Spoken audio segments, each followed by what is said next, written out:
আগামী দিনে বাংলাদেশে 3000 কিলোমিটার আধুনিক নিরাপদ এক্সপ্রেসওয়ে নির্মাণ করা হবে ইনশাল্লাহ। এই বাজেট শুধু টাকা পয়সার হিসাব নয়, এটি আগামী দিনের বাংলাদেশের উন্নয়নের রূপরেখা। বর্তমান মাননীয় প্রধানমন্ত্রী আমাকে সড়ক পরিবহন ও মহাসড়ক বিভাগ এবং রেল মন্ত্রণালয়ের প্রতিমন্ত্রী হিসাবে দায়িত্ব দিয়েছেন। আমরা এই দায়িত্ব পাওয়ার পর কাজ করে চলছি।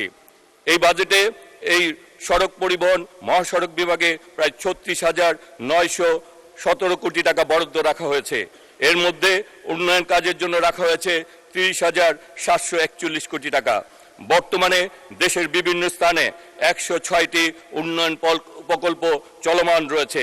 আগামী দিনে বাংলাদেশে 3000 কিলোমিটার আধুনিক নিরাপদ এক্সপ্রেসওয়ে নির্মাণ করা হবে ইনশাল্লাহ। এর ফলে ব্যবসা বাণিজ্য, শিল্প, পর্যটন এবং যোগাযোগ ব্যবস্থা আরও উন্নত হবে। আজকে রাজধানীর যানজট কমানোর জন্য আমরা এই ঢাকা শহরে যে বাস টার্মিনালগুলি রয়েছে এগুলিকে সিটি সার্ভিসের আওতায় এনে আন্তর্জেলা বাস টার্মিনালগুলিকে ঢাকার আশেপাশে স্থাপন করার জন্য মাননীয় প্রধানমন্ত্রী আমাদেরকে নির্দেশনা দিয়েছেন। আমরা সেই নির্দেশনা বাস্তবায়নের জন্য কাজ করে চলেছি। এছাড়া আমরা ঢাকাকে মেট্রো রেলের পাশাপাশি মনোরেল এবং আমরা ইলেকট্রিক ভেহিকেলকে বাস্তবায়নের জন্য মাননীয় প্রধানমন্ত্রীর নির্দেশনায় আমরা সকলেই কাজ করে চলছি।